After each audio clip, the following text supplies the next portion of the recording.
তো ভগৱন্ত কৃষ্ণৰ কৃপা আমি দেৱী দেৱতাসকলৰ কৃপাৰ কথা নকওঁ দেৱী দেৱতাসকলে প্ৰত্যক্ষ ৰূপত আগদিনা ভজনা কৰিলে পিছদিনাই কৃপা কৰি তেওঁক ধন সম্পত্তি বিত্ত ঐশ্বৰ্য বিভূতি বা ধৰি লওক কিবা যদি সিদ্ধি আছে সিদ্ধি প্ৰদান কৰিব পাৰে কিন্তু কৃষ্ণই পিছদিনাই কৃপা নকৰে কাৰণ ভগৱন্তৰ কৃপাটো অকণমান পৃথক ভগৱন্তই একাদশত কৈছেগে যে যি মুত কৰে আশ তাৰ মই কৰোঁ সৰ্বনাশ বোলে যিজনে মোলৈ আশা কৰিব তাৰ মই সৰ্বনাশ কৰিম এইটো আকৌ কেনেকৈ বিপৰীত কথা সৰ্বনাশ মানে এইটো নহয় যে আপোনাক মোক ধ্বংস কৰি পেলাব সৰ্বসান ভগৱন্তই সকলো নাশ কৰাৰ তাৎপৰ্য এইটোত যে প্ৰভু মোৰ খাবলৈ নাই তুমি দিলেহে দিয়া পিন্ধিবলৈ নাই তুমি দিলেহে দিয়া থাকিবলৈ জেগা নাই তুমি দিলেহে দিয়া মানে একমাত্ৰ আৰু এক আশ্ৰয় ভগৱন্ত কৃষ্ণ সেয়া হৈছে এক শৰণৰ স্থিতি মই মুখেৰে এক শৰণীয়া বুলি ক'লেই মই মোৰ এক শৰণ সিদ্ধ নহয় মই নিজে চকুমুটি 10 খোজ আগলৈ যাব পাৰিম নে নোৱাৰিম 10 খোজ যদি মই নিজে চকুমুটি আগলৈ যাব নোৱাৰোঁ মোৰ মনততো শংকা আছে কিজানি মই পৰি যাওঁ মানে পূৰ্ণ ৰূপত ভগৱন্তৰ ওচৰত বিশ্বাস উপজা নাই এক শৰণ এটা স্থিতি সেই স্থিতিটোক ভক্তিৰ ওপৰত নিৰ্ভৰ কৰি ভক্তজনে প্ৰাপ্ত কৰে আৰু ভক্তজনে এটা বহুত কমন ফিলচফিত বিশ্বাস কৰে সেই কমন ফিলচফিটো কি যে আপুনি মই ইচ্ছা কৰি যদি জীৱনত যিটোকে ইচ্ছা কৰিছোঁ সেইটো পাইছোঁ তেতিয়াহ'লে সেইটো ভগৱন্তৰ কৃপা আৰু যদি মনে ইচ্ছা কৰি বাৰে বাৰে ইচ্ছা কৰাৰ পাছতো পোৱা নাই তেতিয়াহ'লে সেইটো ভগৱন্তৰ ইচ্ছা গতিকে ভগৱন্তৰ কৃপাকো যিদৰে আমি গ্ৰহণ কৰোঁ ভগৱন্তৰ ইচ্ছাকো ভক্তজনে গ্ৰহণ কৰে সেইবাবে তেওঁ সুখ আৰু দুখে প্ৰভাৱ পেলাব নোৱাৰে বুলি কয় তেওঁ নাপালেও মনত অসন্তুষ্টি নাথাকে কিয় কাৰণ তেওঁ এইটো কথা বুজিব পাৰিছে যে ভগৱন্তই বাৰে বাৰে ইমান চেষ্টা কৰা দিয়া নাই যেতিয়া সেইটো ভগৱন্তৰ ইচ্ছা এই সাধাৰণ কথাটো যদি আমি বিশ্বাস কৰিছিলোঁ তেতিয়া জীৱনত কেতিয়াও চিন্তাৰ সন্মুখীন হ'বলগীয়া নহয় আৰু এই নিৰ্মল চিন্তাখিনি কোনখিনিৰ পৰা আৰম্ভ কৰে আমাৰ গোটেই যাত্ৰাটো আৰম্ভ হয় মূলতঃ মাতৃগৰ্ভত সেইকাৰণে মনুষ্যৰ প্ৰথম সংস্কাৰ হৈছে গৰ্ভ সংস্কাৰ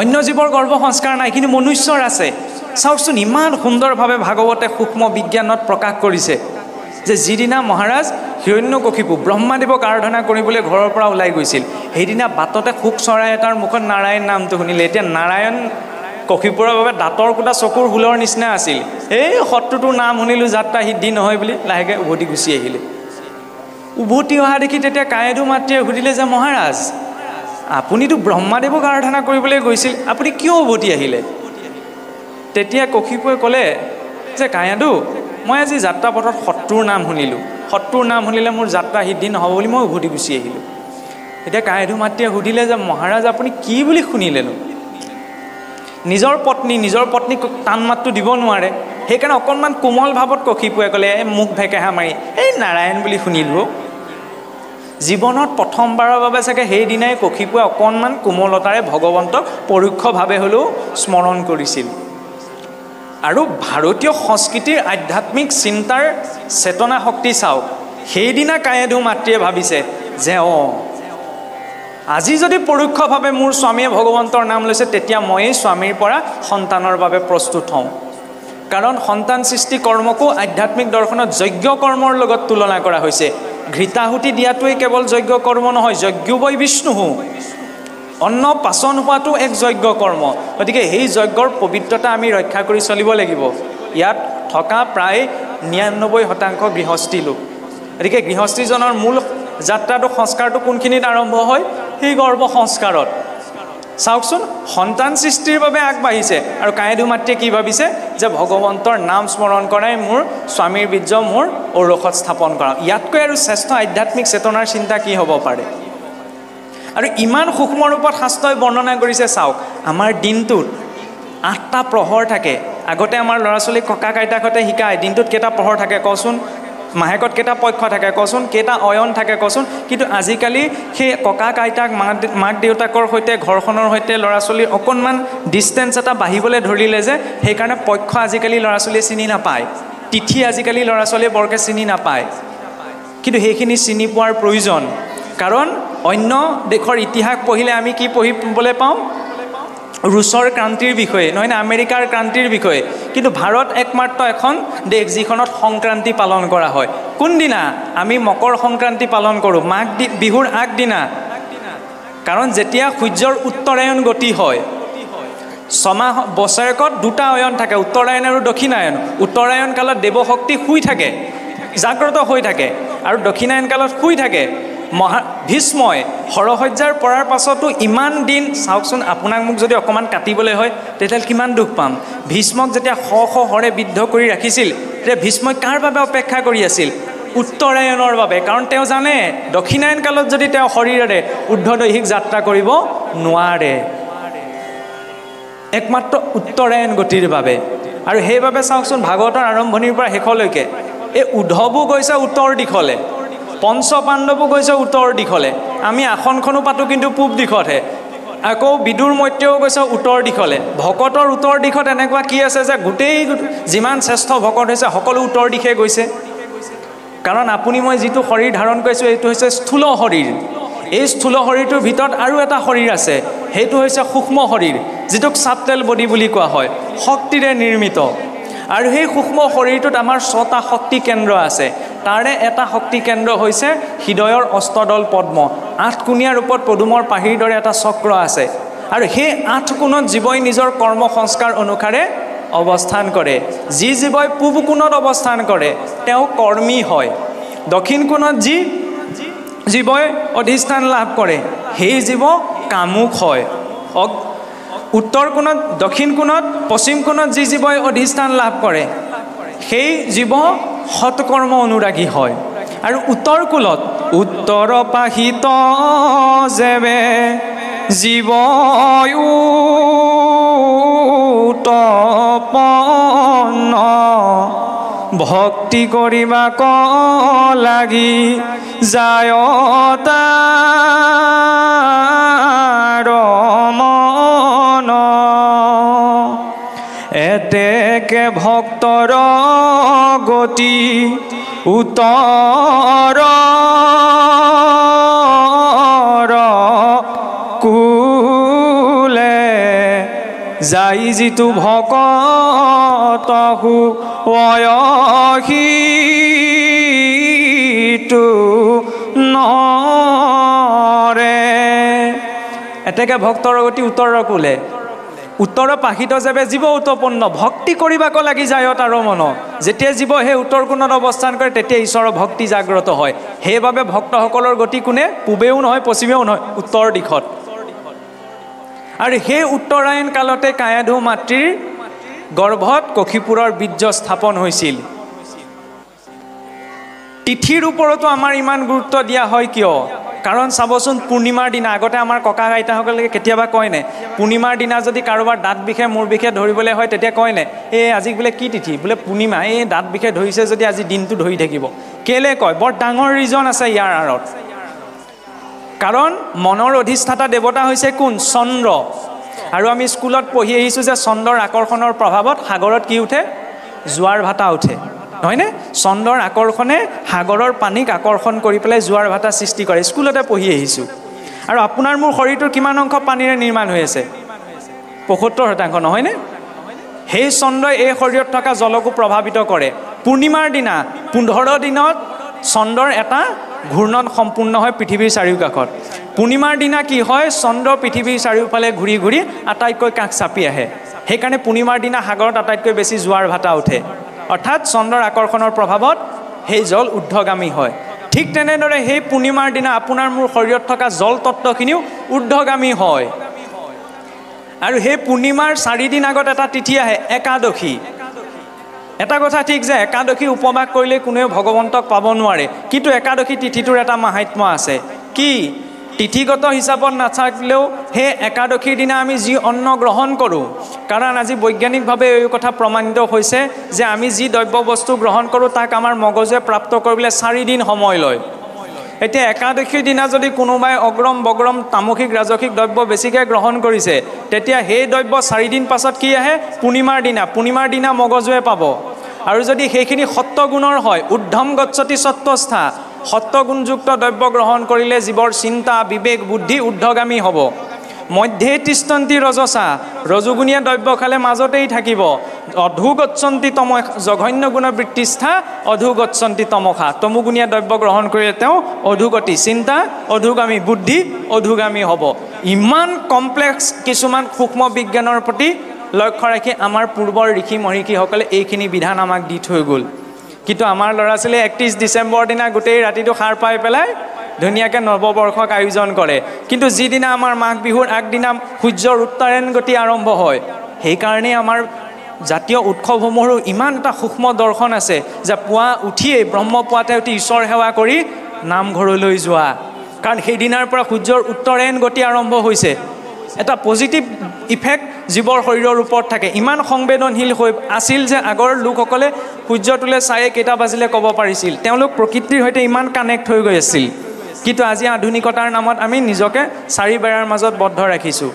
সেইকাৰণে যদি ভগৱন্তক জানিব বিচাৰিছোঁ, অকণ ভক্তিমুখী আধ্যাত্মমুখী হ'ব বিচাৰিছোঁ, তেতিয়া প্ৰথম কানেকশ্যন হ'ব লাগিব প্ৰকৃতিৰ সৈতে। কিদৰে? এইসমূহ কথাৰ জৰিয়তে। আৰু এইসমূহ আচৰণ কৰা সম্ভৱ নহ'লেও মূল আচৰণটো হৈছে কি? গৰ্ভ সংস্কাৰ। দিনটোত 3 ঘণ্টাৰ মূৰে মূৰে এটা সময়ক এটা প্ৰহৰ বুলি কোৱা হয়। দিনৰ প্ৰহৰসমূহত স্ত্ৰী পুৰুষৰ মিলন নিষিদ্ধ, বৈজ্ঞানিকভাৱেও শাস্ত্ৰীয়ভাৱেও। ৰাতি প্ৰথম প্ৰহৰৰ মিলনৰ জৰিয়তে যি সন্তান সৃষ্টি হয়, সেই সন্তান অল্পায়ু হয়। দ্বিতীয় প্ৰহৰত যি সন্তান সৃষ্টি হয়, তেওঁ ৰোগীয়া হয়। তৃতীয় প্ৰহৰত যি সন্তান সৃষ্টি হয়, তেওঁ উত্তম হয়। চতুৰ্থ প্ৰহৰত যি সন্তান সৃষ্টি হয়, তেওঁ সৰ্বোত্তম হয়। সেই দুষ্ট দৈত্য হিৰণ্যকশিপুৰৰ বীৰ্যও সেই সংবেদনশীল মাতৃ কায়াধুৱে নিজৰ গৰ্ভত চতুৰ্থ প্ৰহৰত স্থাপন কৰাইছিল। আমি পিতৃপ্ৰধান সংস্কৃতিত ডাঙৰ দীঘল হোৱা নাই। আমাৰ সংস্কৃতিটো হৈছে মাতৃপ্ৰধান। সেইবাবে ভগৱন্তকো আমি ৰাধা কৃষ্ণ, গৌৰী শংকৰ, লক্ষ্মী নাৰায়ণ বুলি স্মৰণ কৰোঁ, নহয়নে? মাতৃগৰাকী হৈছে নিৰ্মাতা, পিতৃগৰাকী হৈছে সাধন, তেওঁ সাধনখিনি গোটাই দিয়ে। মাতৃগৰাকীয়ে নিৰ্মাণ কৰোঁ বুলিলে শ্ৰেষ্ঠ বংশটো অসুৰ জন্মাব পাৰে। আৰু মাতৃগৰাকীয়ে যদি বিচাৰে তেতিয়া দেৱগুণ সম্পন্ন শিশু এটিও জন্ম দিয়াব পাৰে। যিদৰে একেজন দেৱতা আৰু অসুৰৰ পিতৃ একেজনেই, ঋষি কাশ্যপ, অদিতিয়ে সাত্বিক ভাৱাপন্ন হৈ তেওঁৰ পৰা সন্তান বিচাৰিছিল কাৰণে তেওঁৰ পুত্ৰসকল দেৱতুল্য দেৱতা হ'ল। আৰু দ্বিতীয়ে কি কৰিছিল? সন্ধ্যাবেলা, চাবচোন, সন্ধ্যাবেলা ডাউকেও ডাকো ডাকো বুলি চিঞৰে যে সেইখিনি অন্তত সময় ভগৱন্তক স্মৰণ কৰা। বাহিৰত থকা চৰাই চিৰিকটিকেইটাও বাঁহলৈ উভতে। নামঘৰৰ দবাকোবটোৱে দম, দয়া, দান, এই 3টি কোবত দবাকোবটো থোৱা হয় যে সেইখিনি সময়ত অন্তত নিজকে অকণমান দমন কৰা, নিজক দয়া কৰা, দান কৰা। কি? ভগৱন্তৰ নাম নিজেও লোৱা আৰু কাষতে থকাজনকো সেই নাম দান কৰি ভগৱন্তক স্মৰণ কৰিবলৈ কোৱা। সম্যক শ্ৰাদ্ধায়তি ইতি সন্ধ্যা, সম্যক ধাৰণাৰ সময়কণ হৈছে সন্ধ্যা। সকলোৰে পক্ষে সম্ভৱ নহ'ব পাৰে যে সন্ধ্যা সময় আমি গোসাঁই গৃহ সোমাব পাৰিম। কিন্তু যি স্থানত যি ৰূপত আছোঁ, সেইখিনি সময়ত অকণমান মনতে হ'লেও ঈশ্বৰ চিন্তনৰ ব্যৱস্থাটো লাগে। কাৰণ তেওঁৰ ওচৰত আমি ঋণী যে প্ৰভু ধন্যবাদ এই সুন্দৰ দিনটো দিয়াৰ বাবে, এইকণ জীৱন যাপন কৰিবলৈ আজিৰ দিনটো দিয়াৰ বাবে। সেই কৃতজ্ঞতাৰ ভাৱটোৱে হৈছে ভক্তিৰ প্ৰাথমিক স্তৰ। আৰু যেতিয়া কায়াধু মাতৃৰ গৰ্ভত সেই চতুৰ্থ প্ৰহৰত হিৰণ্যকশিপুৰ বীৰ্য স্থাপন হৈছিল, তেতিয়া আক্ষৰিক গুণ সম্পন্ন এজন অসুৰৰ বীৰ্যটো সাত্বিক সন্তান সৃষ্টি হৈছিল। কিন্তু সিমানতে শেষ হোৱা নাই। আমি কম বেছি পৰিমাণে সকলোৱে জানো যে কায়াধু মাতৃৰ পালন পোষণ ক'ত হৈছিল? মহৰ্ষি নাৰদৰ আশ্ৰমত। নাৰদৰ আশ্ৰমত সদায় হৰি কথা শুনোতে কওঁতে সেই কথাখিনিয়ে গৰ্ভস্থ সন্তানটিকো প্ৰভাৱ পেলাইছিল। আজি বৈজ্ঞানিকভাৱেও প্ৰমাণিত। চতুৰ্থ মাহত প্ৰথম জীৱই মাতৃগৰ্ভত প্ৰৱেশ কৰে। আৰু সেই চতুৰ্থ মাহৰ পৰা মাতৃগৰাকীয়ে যেনে আচৰণ কৰিব, যি বাক্য ক'ব, যেনে ধৰণৰ দ্ৰব্য বস্তু গ্ৰহণ কৰিব, তাৰ 85% প্ৰভাৱ গৰ্ভস্থ সন্তানটিৰ ওপৰত পৰে। আমাৰ কি হয়? গৰ্ভাৱস্থা সময়ত বোলে জ্বলা খাবলৈ মন গৈছে, টেঙা খাবলৈ মন গৈছে, জ্বলা টেঙা তিতা খাৰ আদি কৰি মাতৃ খায় যত যত, তাৰ ৰস গয়া শৰীৰে পৰয় মূৰ্ছা যায় প্ৰতিনিত। সেইখিনি সময়ত জ্বলা টেঙা তিতা খাবলৈ মন কৰে। আপোনাৰ মোৰ চকুত নেমুৰ টোপাল এটা পৰিলে কেনেকুৱা লাগিব? যেতিয়া জ্বলা টেঙা তিতা এইখিনি আগপায়নি নাৰীডালে গৈ, যিডাল আম্বেলিকেল কৰ্ড বুলি কোৱা হয়, সেইডালেদি গৈ যেতিয়া গৰ্ভস্থ সন্তানটিৰ ওপৰত পৰিছে, তেতিয়াহ'লে সেইটোৰ গতি কি হৈছে? সেইকাৰণে প্ৰত্যেক জীৱই মাতৃ গৰ্ভত কি ভুঞ্জি আহে? গৰ্ভক্লেশ। জীৱৰ তামসী গতি বুলি ভাগৱতে বৰ্ণনা কৰিছে। আৰু তেতিয়া জীৱৰ পূৰ্বজন্মৰ সকলো কথা মনত থাকে, যিহেতু সেইখিনি সময়ত জীৱৰ মায়াৰ সংস্পৰ্শত নাথাকে।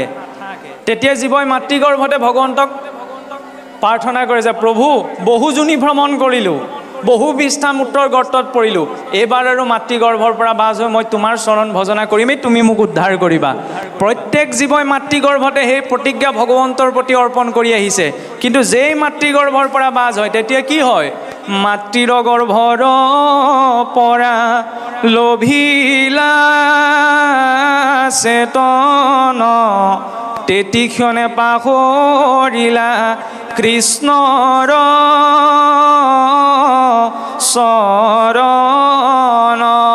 যেই মাতৃগৰ্ভৰ পৰা বাজ হয়, মায়াৰ সংসাৰলৈ অহাৰ লগে লগে কৃষ্ণৰ কথা আমি পাহৰি থাকোঁ। কিন্তু সেই কৃষ্ণক আমাক কোনে চিনাই দিয়ে? গুৰুৱে। সেইকাৰণে ভক্তি মাৰ্গলৈ অহাৰ লগে লগে প্ৰথম আশ্ৰয় হৈছে গুৰুমুখী হোৱা বা গুৰুৰ আশ্ৰয় গ্ৰহণ কৰা। কাৰণ গুৰু অবিহনে ভক্তি কৰিলে কি হয়? শৰণ বিনাই ভকতি কৰয় এৱা ঘটে যেন জল। যিদৰে নতুনকৈ বনোৱা মাটিৰ পাত্ৰটোত পানী ভৰাই দিলে খন্তেক পাছতে শুকাই থাকে, ঠিক তেনেদৰে গুৰুমুখী নোহোৱাকৈ ভক্তি কৰিলে তেনেকুৱা হয়। সেইবাবে প্ৰথম গুৰুমুখী হোৱাটো প্ৰয়োজন। কাৰণ প্ৰহ্লাদ আদি ভক্তসকলেও, শ্ৰেষ্ঠ ভক্তসকলে, উচ্চকোটি ভক্তসকলেও নাৰদদেৱক গুৰু মানি ঈশ্বৰ ভক্তি জ্ঞান প্ৰাপ্ত কৰিছিল। সেইবাবে আমিও নিজৰ গুৰুক চিনি লোৱা প্ৰয়োজন। আমাৰ নিজ গুৰু কোনজন? মহাপুৰুষ শ্ৰীমন্ত শংকৰদেৱ। তেৰাৰ আদৰ্শতে আমাৰ সকলো নীতি নিয়ম কাষ্ঠা বৰ্তি আছে। গতিকে তেওঁৰ মাক কোন আছিল, দেউতাক কোন আছিল, তেওঁ কি কি লিখিছিল, ইয়াতেই গুৰু পৰিচয় সীমাবদ্ধ নহয়। তেওঁ গোটেই জীৱন উচৰ্গা কৰি আমাক কি শিক্ষা দিবলৈ চেষ্টা কৰিলে। কাৰণ মহাপুৰুষে ইমানখিনি দুখ যান্ত্ৰণা ভুঞ্জিলে সেইখিনি সময়ত। আমাৰ মানুহে সেইখিনি সময়ত মহাপুৰুষক কিমানখিনি অত্যাচাৰ কৰিলে সেইখিনি গুৰুচৰিতসমূহ বা ইতিহাস চালে আমি বিচাৰি পাব পাৰোঁ। গতিকে ইমানখিনি কষ্টৰ মাজত থাকিও মহাপুৰুষে আমাক কি কৰিলে? শাস্ত্ৰৰ হাড়খিনি দি থৈ গ'ল। তাৰ পাছতো যদি এতিয়া ল'ব পৰা নাই তেতিয়াহ'লে সেইটো আমাৰ দুৰ্ভাগ্য। প্ৰয়োজন মাত্ৰ এই কথাখিনিত অকণমান গুৰুত্ব দি গৃহস্থী আশ্ৰমখন বৰ্তাই নিয়া। কাৰণ যেতিয়া প্ৰজাপতি ব্ৰহ্মাদেৱেও ঋষি কদৰ্ম আৰু আই দেৱহূতিক সংসাৰ ধৰ্ম পালন কৰিবলৈ গৃহস্থী আশ্ৰমত প্ৰৱেশ কৰিবলৈ কৈছে, তেতিয়াহ'লে তেওঁলোকে বহু বছৰ কাল কায় কষ্টে ব্ৰতে বিধানে থাকি সূত্ৰ সাত্বিকতা পালন কৰি পেলাই সন্তানৰ বাবে প্ৰস্তুত হৈছে। কিন্তু সেই ঋষি কদৰ্ম দেৱহূতি যদি আজিৰ সমাজত জীয়াই থাকিব লাগিলহেঁতেন, তেতিয়া আজিৰ সমাজে কি কৰিলেহেঁতেন ভাবি চাওকচোন। কাৰণ আমাৰ এইটো চিন্তাধাৰাত সোমাই আছে। বিয়া হোৱা দম্পতীহালৰ এবছৰৰ ভিতৰতে যদি সন্তান জন্ম হোৱা নাই, ভাল দৃষ্টিৰে নাচায়, সেইটো একেবাৰে ভুল কথা। এবছৰৰ পিছতে সন্তান জন্ম দিব লাগিব বুলি কোনো কথা নাই। শাস্ত্ৰসমূহে আমাক কি দেখুৱাইছে? সন্তান জন্ম দিয়াটো কামুকতাৰ দৰে বশৱৰ্তী হৈ ভোগৰ জৰিয়তে আচৰণ কৰি জন্ম দিয়া এটা বস্তু নহয়। তাৰ বাবে সাধনা আছে, তাৰ বাবে এটা আধ্যাত্মিক প্ৰক্ৰিয়া আছে। এটি জীৱ আহিব নতুনকৈ। পিতৃ মাতৃয়ে কিন্তু সন্তানক চিলেক্ট নকৰে, কিন্তু সেই জীৱই মাতৃক চিলেক্ট কৰে। যদি সেই সৃষ্টি কাৰ্যসমূহত পিতৃ মাতৃৰ যদি তামসিক ভাৱ আছে, তেতিয়াহ'লে 100% নিশ্চিত থাকক, মই 100খন হৰাই দিলেও তামসিক গুণযুক্ত জীৱ আহিয়েই গৰ্ভত থিতাপি ল'বহি। তাৰপিছত তেওঁক 12 স্কন্ধ ভাগৱত শুনাই দিলেও তেওঁ কিন্তু চিধা হোৱা সম্ভৱ নহয়। সেইবাবে অন্ততঃ সেই সৃষ্টিযজ্ঞ কৰোঁতে আমি সকলোকে, কাৰণ উত্তৰ প্ৰজন্মক এইখিনি কথা তুলি দিয়াৰ প্ৰয়োজন। নহ'লে আজি সমাজবিলাক যে বিশৃংখল হৈছে, যে ল'ৰা ছোৱালীয়ে কথা বতৰা ইত্যাদি, তাৰ মূলতে কাৰণ হৈছে এই গৰ্ভ সংস্কাৰটোৰ প্ৰতি আমি গুৰুত্ব দিয়াটো কিছুসকল বাদ দি দিলোঁ। এই গৰ্ভৱতী মহিলাগৰাকীক ভাত পিঠা খোৱালোঁ, দিনত সপ্তাহৰ এদিনত পঞ্চামৃতকণ খোৱালে আমাৰ দায়িত্বটো শেষ নহয়। মাছে মঙহে তাৰপিছত ডকচি আছে, পঞ্চামৃত মাত্ৰ সপ্তাহৰ মূৰত এদিন খাইছে, তাৰপৰা কেনেকৈ কি হ'ব? সেইকাৰণে অন্ততঃ চিন্তা কৰা প্ৰয়োজন যে কোনখিনি আমাক লাগে। সেইখিনি আদৰ্শ মাতৃ কায়াধুৱে আমাক দেখুৱাই থৈ গ'ল, মাতৃ সুনীতিয়ে আমাক দেখুৱাই থৈ গ'ল। চাওকচোন, যেতিয়া 5 বছৰীয়া সেই ভক্ত ধ্ৰুৱ দেউতাকৰ কোলাত উঠিবলৈ গৈছে, তেতিয়া তেওঁৰ বৈমাতৃ সুৰুচিয়ে নিদিলে যে তই মোৰ গৰ্ভৰ পৰা জন্ম নহ'লি কাৰণে এইবাৰ বোলে তোৰ দেউতাৰ কোচত উঠিব নোৱাৰ। 5 বছৰীয়া শিশুটিৰ প্ৰতি সেয়া ব্যৱহাৰ।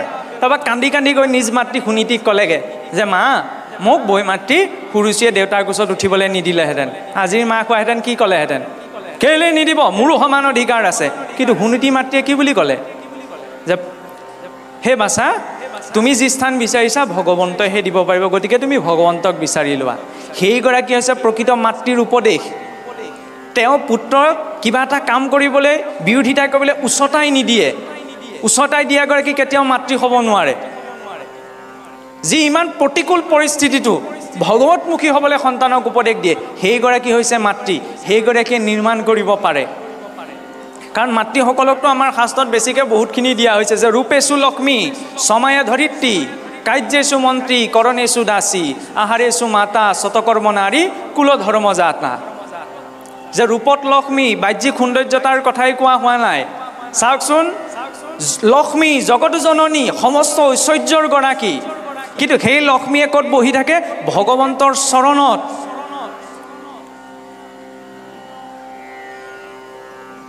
ভগৱন্তৰ চৰণত ধৰি বহি থকা সময়ত সেই জগতজননী লক্ষ্মীয়ে এইটো কেতিয়াও অনুভৱ কৰা নাই যে মইচোন জগতৰ ধনৰ ঐশ্বৰ্যৰ অধিষ্ঠাত্ৰী দেৱী, মই আকৌ বিষ্ণুৰ চৰণ পিটিকি থকা বহি থকা কি প্ৰয়োজন, মোৰ মান সন্মানত আঘাত লাগিব নহয়। সেইটো কিন্তু ভবা নাই কাহানিও। সেয়া হৈছে মাতৃগৰাকীৰ প্ৰথম ৰূপৰ লক্ষ্মী গুণ। বাহ্যিক সৌন্দৰ্যতাৰ কথা নাই, অন্তৰখনো তেনেদৰে নিৰ্মল হোৱাৰ কথা কৈছে। ৰূপেশু লক্ষ্মী ক্ষমায়া ধৰিত্ৰী, ক্ষমাত তেওঁ ধৰিণীৰ সমান। আমি ইমান সৌভাগ্যৱান যে আমি 5 গৰাকী মাতৃ পাইছোঁ। প্ৰথম নিজ জন্মদাত্ৰী মাতৃ, দ্বিতীয়তে বসুমতী, কাৰণ এই বসুমতীয়ে আমাক অন্ন আদি প্ৰদান কৰি আছে কাৰণে আমি শৰীৰ ধাৰণ কৰি থাকিব পাৰিছোঁ। দ্বিতীয়তে হৈছে বেদ, তৃতীয়তে হৈছে বেদ মাতা, চতুৰ্থতে হৈছে গো মাতা, আৰু পঞ্চমতে হৈছে গুৰু পত্নী বা গুৰু মাতৃ। সেইবাবে আমাৰ গুৰুসকলে শিকায় যে ৰাতিপুৱা শুই উঠিয়েই পোনপ্ৰথমতেই খোজটো বসুমতীত অৰ্থাৎ মাটিত দিয়াৰ লগে লগে সেই বসুমতীকো প্ৰণাম কৰিবা, কাৰণ সেই বসুমতী মাতৃও আমাক ধাৰণ কৰি আছে। সমুদ্ৰে মেঘলে দেৱী পৰ্বত তনমণ্ডলে বিষ্ণু পত্নীম নমস্তুভ্যম পাদস্পৰ্শম ক্ষমশ্ৰমে। যে সমুদ্ৰই যাৰ বস্ত্ৰ, পৰ্বতেই যাৰ শৰীৰ মণ্ডল, তেনে বিষ্ণু পত্নী বসুমতীক মই প্ৰণাম জনাইছোঁ। হে মাতৃ, মই তোমাক চৰণেৰে স্পৰ্শ কৰিবলৈ আগবাঢ়িছোঁ, তুমি যেন মোক ক্ষমা কৰা। ইমান বিনয়ী ভাৱ। সেইবাবে কৈছে মাতৃগৰাকী ক্ষমাত সেই ধৰণীৰ দৰে। গৃহখনৰ কোনো অপৰাধ মাতৃগৰাকীয়ে মনত নলয়। ৰূপেশু লক্ষ্মী ক্ষমায়ে ধৰিত্ৰী কাৰ্যেশু মন্ত্ৰী, স্বামীৰ কাৰ্য সময়ত তেওঁ মন্ত্ৰীৰ দৰে। স্বামীয়ে ভুল সিদ্ধান্তটো কেনেবাকৈ ল'বলৈ আগবাঢ়িলেও পত্নীগৰাকীয়ে বুজাই বঢ়াই দিয়ে যে এইটো নকৰিবচোন, এইটো ভুল হৈছে। কাৰণ আইগৰাকী স্বভাৱতেই শান্ত প্ৰকৃতিৰ হয়। কৰণেশু দাসী, ঘৰখনৰ কাম কৰাৰ সময়ত তেওঁ বোলে পজিশ্যনত প্ৰশাসনিক বিষয়া বা কিবা উচ্চপদস্থ বিষয়া হ'লেও ঘৰখনৰ কৰ্ম কৰাৰ সময়ত তেওঁ দাসীৰ দৰে কৰে। হ'ব পাৰে নিজৰ কৰ্মক্ষেত্ৰত কিবা উচ্চ পদত থাকিব পাৰে, কিন্তু ঘৰখনৰ কাম কৰাৰ সময়ত ঝাৰু দিয়া, কাঁহী বাতি ধোৱা, অন্ন আদি পাক কৰা, এইখিনি সময়ত দাস্যভাৱত কৰে। সেইবাবে তেওঁ কৰ্ম কৰাৰ সময়ত কি হৈছে? কৰণেশু দাসী শয়নেশু স্ত্ৰী, শয়ন বেলাহে তেওঁ স্ত্ৰী। আহাৰেশু মাতা, আহাৰ দিয়াৰ বাবে, আহাৰ আমাক প্ৰদান কৰাৰ বাবে তেওঁ মাতৃস্বৰূপ। শতকৰ্ম নাৰী, এই 6টা গুণ যিগৰাকী নাৰীয়ে ধাৰণ কৰিব তেওঁ সেই কুলক ঊৰ্ধ্বগামী কৰিব পাৰে। এনে নহয় যে নাৰীসকলৰ কাৰণে আমাক বোলে ভাগৱত ইত্যাদি শাস্ত্ৰত বেছিকৈ দিয়া নাই, বেছিকৈ আইসকলৰ প্ৰতিহে দিছে, কাৰণ আইসকলে নিৰ্মাণ কৰিব পাৰে এটি সুস্থ সন্তান। সেই সুস্থ সন্তানটিৰ জৰিয়তে পৰৱৰ্তী সমাজখনৰ প্ৰতিও এটা সুন্দৰ হোৱাৰ বাৰ্তা যায়। বাৰ্তাৰ লগতে এটা ব্যৱস্থা আহি পৰে। খালি প্ৰয়োজন সেই ব্যৱস্থাখিনি আমি পালন কৰি থকাৰ। আমাক আদৰ্শ লাগে সেই ভাগৱতত থকা সেই মাতৃসকলৰ আদৰ্শ, ভাগৱতত থকা সেই পিতৃসকলৰ আদৰ্শ। ৰজা পৰীক্ষিতে অভিশাপ পোৱাৰ পাছতো কেতিয়াও এইটো নাভাবিল যে মোক অভিশাপ দিবলৈ ঋষি শৃংগী কোন। তেওঁ এইটোহে ভাবিলে যে কৃষ্ণৰ কৃপাত মই অভিশাপ পাইছোঁ, কাৰণ মই অতটো জীৱন বিষয় চিন্তা কৰিয়ে পাৰ কৰালোঁ, কিন্তু এতিয়া অভিশাপৰ জৰিয়তে মোক ভগৱন্তই মনত পেলাই দিছে যে মোৰ হাতত আৰু বেছি সময় নাই। গতিকে আপোনাৰ মোৰ হাততো বেছি সময় নাই। আপোনাৰ মোৰ হাতত কেলে বেছি সময় নাই বুলি কোৱা হৈছে, কাৰণ দিনটো বাগৰিলে মানে আমি মৃত্যুলৈ এটা দিন আগবাঢ়িলোঁ। সতৰ্ক এইখিনি সময়তে নহ'লে আৰু বেলেগ দিন সতৰ্ক হ'বলৈ আমি সময় নাপাওঁ। আমি এইটো কোৱা নাই যে আপোনাক সব সতৰ্ক নহয়, কিন্তু ইয়াত সোণত সুৱগা চৰোৱা বুলি যে কথা এটা আছে, সোণত সুৱগা তেতিয়া চৰিব যেতিয়া আমি এই নিজৰ সংস্কাৰখিনিত গুৰুত্ব দি আগবাঢ়ি যাম। বিবাহবাসত আবদ্ধ হোৱা আগমুহূৰ্তত গৰ্ভ সংস্কাৰ গোটেই ব্যৱস্থাখিনি সেই নৱদম্পতীক বুজাই বঢ়াই দিয়াটো প্ৰয়োজন যাতে তেওঁ সুস্থিৰভাৱে গৃহস্থী আশ্ৰমখন বৰ্তাই ৰাখিব পাৰে। আগতে ভাল আছিল, প্ৰথমতে গুৰুকুলত ব্ৰহ্মচৰ্য, সেই ব্ৰহ্মচৰ্য আশ্ৰমত থাকোঁতে গৃহস্থ বানপ্ৰস্থ সন্ন্যাসৰ গোটেই শিক্ষাখিনি দি দিয়া হয়। কিন্তু এতিয়া গুৰুকুলৰ ব্যৱস্থাটো নাইকিয়া হ'ল। ব্ৰিটিছে আহি পেলাই, ব্ৰিটিছ অহা আগমুহূৰ্তলৈকে 33 লাখ গুৰুকুল আছিল। কিন্তু ব্ৰিটিছৰ শিক্ষামন্ত্ৰী লৰ্ড মেকলে আহি পেলাই ব্ৰিটেইনৰ ৰাণীলে তেতিয়া এখন চিঠি লিখিছিল যে ভাৰতীয়সকলক আমি অধীন কৰিবলৈ হ'লে ভাৰতীয় এই গুৰুকুলৰ পৰম্পৰাটো নষ্ট কৰিব লাগিব, যিটো তেওঁলোকে কৰিলে। সেইকাৰণে আমাৰ লোকসকল কি হ'ল চাবচোন, আমি তেতিয়াহে নিজৰ কথা এটা বিজ্ঞানসন্মত বুলি গ্ৰহণ কৰোঁ, পাশ্চাত্যৰ পৰা তাৰ ওপৰত চিলমোহৰ আহিব লাগিব। আমি নিজৰ মানুহৰ কথা বিশ্বাস নকৰোঁ। কিন্তু যিসকল ঋষিমুনি মহাপুৰুষে নিজৰ জীৱন উচৰ্গা কৰি ফচল আমাক দি থৈ গ'ল, সেইসকলত আমাৰ শংকা কিন্তু এতিয়াও থাকে। কিন্তু যদি আজি বিদেশৰ মানুহ এজনে কিবা এটা কৰে, সেইটোত চিধাই আমি অনুকৰণ কৰিবলৈ যাওঁ। আমি ভুল বুলি ক'বলৈ যোৱা নাই, আধুনিকতা এইটোত হ'ব নালাগে। আগৰ দিনত ফটা কাপোৰ কোনে পিন্ধিছিলে? যাৰ নাই। আজিকালি কোনে পিন্ধে? কেতিয়াবা দেখিছেনে এইডোখৰত ফটা সেইডোখৰত ফটা? তাতকৈ নিপিন্ধাই ভাল, একদম খোলা খুলিকৈ কৈছোঁ। সেই আধুনিকতা কেতিয়াও হ'ব নোৱাৰে। আগৰ দিনত জন্মদিনটো পালন কৰে, এতিয়াও বাৰু কিছু কিছু জেগা স্থানত এইটো ব্যৱস্থা আছে। গোঁসাই ঘৰত শৰাইখন দিয়ে, নহয়নে? গুৰু ভকতৰ সেৱা অকণমান লয়, আশীষ লয়। কিন্তু এতিয়া কি কয়, নিজৰ নামটো নিজেই লিখে, নিজেই কাটি পেলাই, নিজেই খাই, নিজেই আকৌ মমডাল জ্বলাই নুমুৱাই পেলাই। এইটো কি দৰ্শন? আমি শুভ কৰ্ম আৰম্ভ কৰোঁ চাকি গছ জ্বলাই, নিজেই জ্বলাই নিজেই নুমুৱাই দিয়ে। এইটো কি ব্যৱস্থা? আৰু এনেকুৱাও নহয় বোলে আমাৰ ঘৰত বোলে জন্মদিন ইত্যাদি কৰ্মত বোলে আমি শৰাই আগবঢ়াওঁ নহয়।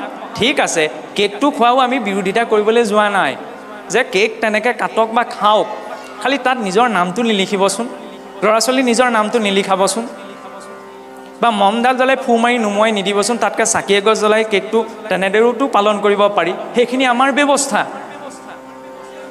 আৰু আগবেলা বোলে ভকতৰ সেৱা, পিছবেলা বোলে ৰাক্ষসৰ সেৱা। কেনেকৈ ৰাক্ষসৰ সেৱা? বোলে ছাগলী দুটা সোমালেহি নহয়, তেতিয়াহ'লে কেনেকৈ আশীষ পাব ভগৱানৰ পৰা?